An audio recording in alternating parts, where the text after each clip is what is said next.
বুঝলাম না, বাসা বাড়ি ফেলায় যাই কোথায়?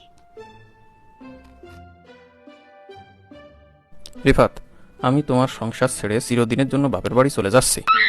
গত পরশু আমার সাথে যে ব্যবহার করেছো, তারপর আমার পক্ষে সংসার করা সম্ভব নয়। তুমি এখন ভুল করে ক্ষমাও চাও না। বিশেষ করে তুমি ওজন কমিয়ে হ্যান্ডসাম হওয়ার পর এগুলো বেশি দেখতেছি। এখন আর আমাকে তোমার ভালো লাগে না। তোমার হয়তো অন্য কারোর সাথে সম্পর্ক হয়ে গেছে। তুমি মনে হয় অন্য কাউকে বিয়ে করতে চাও, নাকি করে ফেলেছো? করবাই তো। আমি অনেক আগেই সন্দেহ করেছিলাম। থাক, তুমি বিয়ে করে সুখী হও। আমি তোমাদের মধ্যে কাটা হয়ে থাকতে চাই না। তোমার দেওয়া কষ্ট নিয়ে আমি বাকি জীবন বেঁচে থাকতে চাই। ইতি, তোমার বউ। বললামটা কি? মনেই তো পড়তেছে না।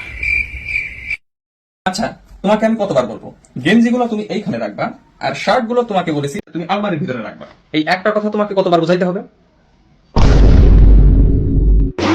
মন বোঝা নয় রে